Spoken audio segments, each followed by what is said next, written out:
Allez, bonjour à tous et bienvenue dans cette session de débriefing et de trading live.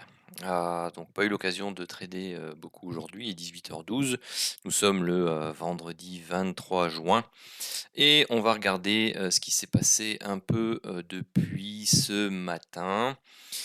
Alors, on va regarder 9 heures. On était quelque part par ici, donc on était dans cette zone-là à 9h06 ici sur ce chandelier-là. Donc on avait déjà eu une hausse up qui s'était produite, il y avait eu un setup de divergence ici autour des 6h40 si vous étiez levé. C'est pas mon cas. Et généralement je commence à partir de 8h30, 9h si je suis devant les écrans, donc à partir de la préouverture ou l'ouverture des marchés européens. Alors, ici donc on voit qu'il y a eu un setup de divergence à l'achat.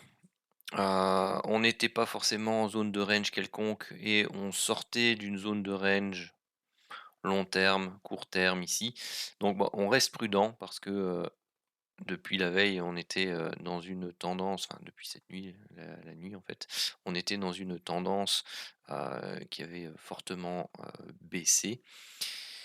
Donc ici, on se trouvait exactement, sur la zone que je vous avais définie hier, donc les fameux, 33 780, 33 800.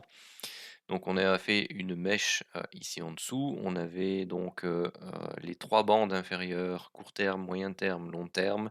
On avait une zone de support chartiste. Donc, bon, bah, on avait 4 éléments qui pouvaient nous servir de support, donc c'est plus que suffisant. Généralement, on essaye d'en combiner au moins 3.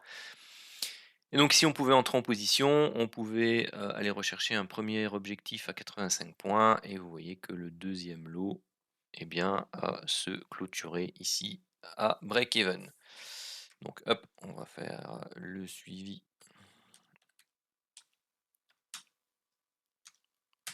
Plus 0. Hop là. Ensuite, donc on arrivait ici sur cette zone, chartiste, donc qui avait servi de support les journées précédentes. On vient en appui ici aussi avec la ligne de tendance court terme et c'est tout. Donc on n'a que 2 éléments. Alors on vient, bah, forcément d'une tendance baissière, consolidation, tendance baissière, bon consolidation. Voilà, pour les expérimenter, ça peut être suffisant pour tenter éventuellement, sur des zones comme celle-ci, intermédiaires, surtout que bon, il y en avait, une qui s'était établie là. Donc vous aviez ici une zone, de vente potentielle, et donc ce setup de divergence-ci pouvait éventuellement être shorté par les expérimentés pour aller rechercher cette zone basse-là. Donc c'était au moins aller rechercher par exemple, ici, donc ça faisait 80-85 points de nouveau. Voire, rechercher, bien tout simplement la cassure du support précédent pour aller chercher des zones plus basses.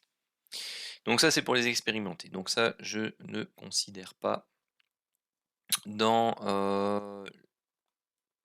le décompte, du système.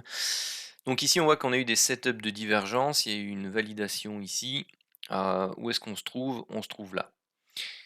Pas de range ici, pas de range là, enfin juste 3 petits points, non, il a même pas encore commencé à ce niveau-là. Forte baisse qui vient de décaler, donc on a une gros chandelier rouge qui est là, donc bah, priori prudence, parce qu'on a cassé un support, ici important. On enfonce, les derniers plus bas. Et puis, bon, bah, on accélère ici, hein, 2 grosses chandelles rouges et elles se terminent là. Donc c'est un peu, difficile. Par contre, bah, ce qu'on peut éventuellement espérer en termes de rendement, c'est d'avoir ici une temporisation pour aller retester ce niveau-là avant de repartir plus bas. Ça, c'est tout à fait, envisageable. Donc, le setup de divergence qui apparaît ici pouvait tout à fait être pris. C'était un stop de 25 plus 10, donc 35 points ici. Et donc, bah, c'est un stop loss. Donc, on passe ici à plus 50 et à moins 35. Ensuite, nouveau setup de divergence qui apparaît, bien entendu ici, qui est validé là et là on se trouve, bah, tout en bas, ici. Alors de nouveau, même réflexion, que, précédemment. Donc c'est-à-dire que, bah, on est face à une forte tendance baissière, donc prudence. Dans ces cas-là, vous savez que soit, bah, vous n'entrez pas en position, bon dans ce cas-ci on voit que c'est dommage parce que c'est la reprise, pas en V bottom parce qu'il aurait fallu aller, rechercher directement, heu, ces niveaux-là pour faire, la lettre V. Mais, ça peut être, une zone de temporisation. Heu, Après vous avez le loisir d'aller rechercher, plus loin. Bon, comme j'ai pas une vue, hop, on va toujours faire ça. On va agrandir, on va voir si, ça correspond à des zones, bah, vous en avez une effectivement ici qui était un ancien plus haut. Sont toujours des zones intéressantes à travailler. Vous voyez ici, hein, la précédente, c'était aussi les anciens plus hauts là. Ici, bon, bah, elle avait été transpercée, de part et d'autre. Elle a servi un peu de temporisation sur cette zone-là. Hem, Si on met celle, qui arrive plus bas, après, juste pour avoir l'info, vous avez ceci. Alors, oh désolé, hein, j'avais mis sur pause, je zoome un peu, ici donc, si on doit établir la zone, de prix, bon ben, vous voyez, c'est celle-là. On pourrait même la monter jusque là. Ça fait une grosse zone, hein, mais bon, c'est celle qui reprend, cet élément-ci, hein, donc, bon, elle est plus pertinente, elle est large, elle fait 100 points. Bon, sur le Dow Jones, ouais, 100 points, ça va encore comme zone. Sinon, revenons, où on en est. Donc ceci était effectivement une zone, chartiste, mais bon, fallait remonter un peu plus loin, intéressante. Heu, Au-delà de ça, même si, vous aviez pas repéré la zone, si vous appliquez la méthode, bah, c'est tout simple, il faut être prudent. Au pire, si vous n'avez pas de repère sur le graphique, Renko, vous prenez votre stop, c'est 25, donc c'est 35 points. Quand vous arrivez à plus 35 points ici, soit vous preniez votre premier TP, si vous visez pas du moyen long terme, soit, vous vous mettez à BE tout simplement. Et donc là, bah, vous aviez la possibilité d'aller rechercher 85 points et l'objectif 2 ici, c'était, hop, 140. Hop, donc ça fait plus 135 et ici plus 105.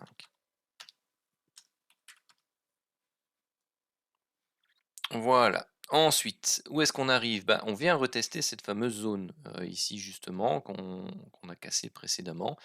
Donc là, bah, on a à la fois la zone chartiste plus, la ligne de tendance court terme, qui vient, ici. Donc ça fait que 2 éléments, à nouveau, réservés plutôt aux expérimentés. Donc si vous vouliez pouvoir, shorter, cette zone, bah, vous aviez cette première possibilité-ci, hein, ça faisait une divergence. Donc là, vous aviez ici un stop de 35 points. Si pas, c'était la suivante, celle-ci. Donc vous avez ici la possibilité d'aller rechercher les 40 points et ensuite les 65 points. Bon, ceux-là, je vais pas les compter parce que bon, bah, c'est réservé aux expérimentés. Sinon, ça vous fait ajouter 5 points pour le lot 1 et 30 points pour le lot 2. Ensuite ici, bah, on arrive en bas de l'enveloppe long terme pour le graphique cadre Renko. Vous avez le setup de divergence qui a duré durant toute cette phase-là, qui est validé ici, puisqu'on attend d'être dans la zone basse ou dans la zone haute pour les travailler. Il est en appui avec rien du tout sur le graphique. Après, bon voilà, je sais que certaines personnes vont travailler avec les niveaux de retracement Fibonacci par exemple. Je sais pas pourquoi il me met à chaque fois les 61,8 et 78,6. La zone que je veux moi, c'est 50 et 61,8. Bon, on est venu prendre appui sur la zone des 50% et puis on retravaille cette zone-ci. Alors maintenant, vous avez ici la ligne médiane long terme, pardon, moyen terme, vous avez l'enveloppe supérieure court terme, vous avez toujours cette zone chartiste là qui agit puisqu'on fait que des mèches au-dessus.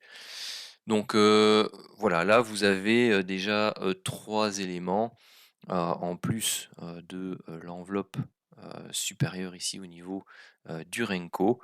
Donc s'il y a un setup de divergence, pourquoi pas. Maintenant on risque d'être trop proche de la ligne médiane, donc ce serait un lot pour aller rechercher la zone basse qui est ici.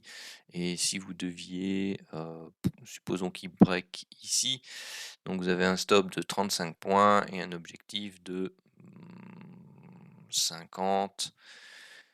Bon, c'est plus que 1, mais c'est pas encore folichon non plus. C'est comme ici, hein. C'était pas folichon non plus comme objectif au final, même si au départ, il était beaucoup plus grand, hein. Quand vous voyez l'enveloppe basse, par exemple, qui remonte ici et qui vous réduit vos espérances de gain sur le système. Bon, voilà, après, c'est à vous de voir, hein, mais ça peut être une option pour sortir par exemple plus vite et ne pas s'attarder plus dans le trade. Donc voilà, donc là pour l'instant on diverge, on est en zone de range long terme, donc ce serait sympathique d'avoir ce setup de divergence validé et de pouvoir prendre une position avec un, comment, un risk-reward intéressant.